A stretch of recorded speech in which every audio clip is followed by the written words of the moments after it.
Hello दोस्तों, एक मेरे सब्सक्राइबर ने मुझसे पूछा है कि सर सेविंग अकाउंट में कितना पैसा या कितना ट्रांजैक्शन हम लोग कर सकते हैं, कितना पैसा अकाउंट में ले सकते हैं सेविंग अकाउंट पे।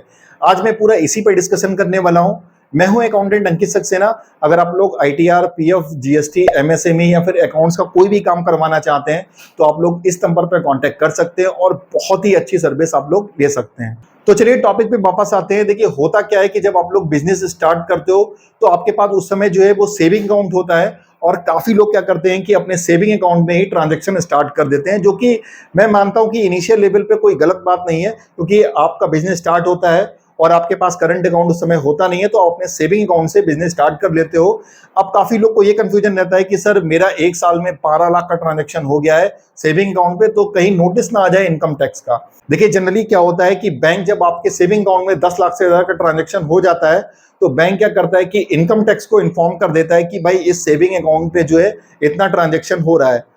तो देखिए, इनकम टैक्स क्या करता है कि उस अकाउंट पे नजर बनाए रखता है कि भाई जब नेक्स्ट ईयर जब आएगा और आईटीआर का टाइम आएगा तो आप आईटीआर भरोगे और उसमें अच्छे से क्लियर कर दोगे कि मेरा ये नया बिजनेस था और मैंने यहां से पैसा कलेक्ट किया और ये मेरा प्रॉफिट रहा या मेरा ये लॉस हो गया। तो कोई दिक्कत नहीं है। इनकम टैक्स को लगता है कि हाँ, आपने सारा डिटेल भेज दिया है और अपना प्रॉपर आईटीआर फाइल कर दिया है, तो सेविंग अकाउंट हो या करंट अकाउंट हो तो आपका काम चल जाएगा और नोटिस कोई भी देखने को नहीं मिलेगा।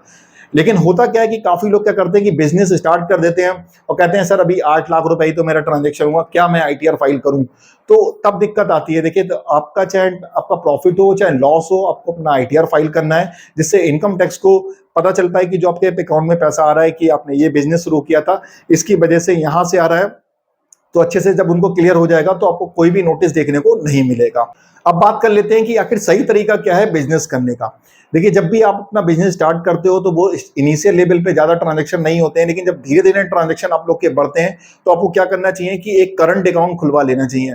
अब करंट अकाउंट खुलवाने के लिए कौन कौन से डॉक्यूमेंट्स लगते हैं, तो काफी लोग ये कहेंगे सर उसके लिए तो जीएसटी लगता है। तो भाई जीएसटी के लिए ऐसा नहीं है। जीएसटी का टर्नओवर, अगर आप कोई स्टॉक बेच रहे हो तो 40 लाख रुपए है और आप कोई सर्विस अगर सेल कर रहे हो तो 20 लाख रुपए है। लेकिन अगर आपका टर्नओवर जो है 20 लाख से कम है तो आप नॉर्मली क्या कर सकते हो, करंट अकाउंट खुलवाने के लिए एक एमएसएमई का रजिस्ट्रेशन करा सकते हो या लेबर लाइसेंस बनवा सकते हो, जिससे आपका क्या हो सकता है करंट अकाउंट आसानी से खुल जाएगा।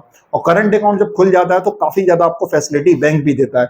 आप ज्यादा ट्रांजेक्शन कर सकते हो और आपको लोन बहुत आसानी से मिल जाता है, क्योंकि आपके जितने अच्छे ट्रांजेक्शन होंगे उतना आसानी से आपको लोन मिल जाएगा।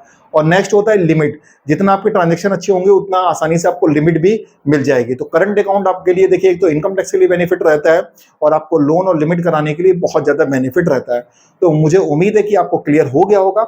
अगर आपका अकाउंट में मान लीजिए 8-10 लाख का ट्रांजैक्शन हो गया तो आप टेंशन बिल्कुल मत लीजिए। आपका नेक्स्ट ईयर जब आईटीआर फाइल किए जाएंगे तो आप अपना आईटीआर फाइल कर दीजिएगा और जो भी आपका पैसा अकाउंट में आया उसका क्या सोर्स रहे वो भी अच्छे से आप इसको डिक्लेयर कर दीजिएगा और उसके एविडेंस जो भी है आपके पास, कोई बिल वगैरह है तो वो अच्छे से आप रखे रहिए, जिससे अगर इनकम टैक्स का नोटिस लगता भी है तो उन बिलों को दिखाया जा सके, जिससे आपको कोई भी प्रॉब्लम ना है।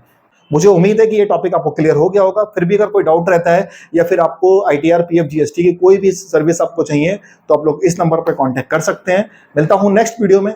Thank you.